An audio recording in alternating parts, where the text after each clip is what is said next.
Welcome to west Godavari అమ్మమ్మ వంటల video అండి. నైటు మా మనవరాలు మనవడు దిగారు. వాళ్ళ అమ్మ వచ్చేసి వాళ్ళ నాన్నతో పిల్లల్ని పంపించింది. ఏదో ఇంట్లో ఇల్లు క్లీన్ చేసే పని ఉందంట. సరే వస్తే అండి మన ఇల్లు తిరిగేస్తారు. ఇల్లు పెట్టింది చాటు ఉండదు, అల్లరి, నిద్రపోరు. 2 గంటలు అయింది నైట్ నిద్రపోయేసరికి. సరే పొద్దున్న లేసరికి లేట్ అండి, కళ్ళు మంటలు. ఏ పని ముందు చేయాలంటే అన్ని పనులు ఎదురు చూస్తున్నాయండి. ముందు టిఫిన్ చేసి పెట్టేసాం అనుకోండి, ఏదో తింటారనేసి ఏది కరెక్ట్గా తినరు. సరే ఏదో పులగం అంటే పొంగల్ అండి, పెసరపప్పు బియ్యం వేసి చేసే పులగం పొంగల్ అంటారు ఇక్కడ. మిరియాల పొంగల్ చేద్దాం అనేసి చూస్తే నైటు 2 గంటలకు చూశాను, పెసరపప్పు కనపట్టలేదు.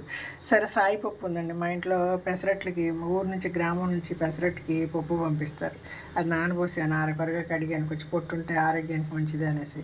సరే ఏం లేదండి, ప్యాన్లో నెయ్యి వేయాలి, 2 స్పూన్లు నెయ్యి వేయాలి. లేదంటే మీరు నూనె కూడా వేసుకోవచ్చండి. దీంట్లో 5 ఇంగ్రీడియంట్స్ అండి: మిరియాలు, జీలకర్ర, అల్లం ముక్కలు, కరివేపాకు, ఇంగువండి. ఈ చిట్టపట్టమని వేగినాక మీరు జీడిపప్పులు కూడా వేయాలండి. ఫ్రిడ్జ్లో ఉన్నాయి, తీసుకొస్తాను. అన్నీ షూట్ చేయడానికి అటు పరిగెట్టి ఇటు పరిగెట్టి జీడిపప్పులు కూడా వేసుకుంటే బాగుంటుందండి.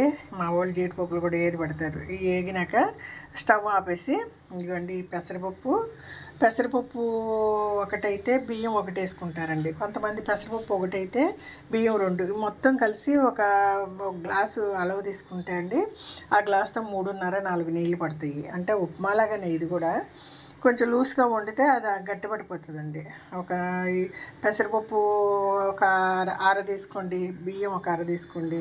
లేదంటే పెసరపప్పు కాలు వాసి తీసుకుని 3 వంతులు అట్లా బియ్యం పెసరపప్పు ఈక్వల్గా వేసుకోవచ్చు. కొంచెం పెసరపప్పు ఎక్కువ వేసుకుంటే టేస్ట్ బాగుంటుంది, ప్రోటీన్స్. అలా వేసుకునండి. 1 విజిల్ 2 విజిల్కే ఉడికిపోతుంది.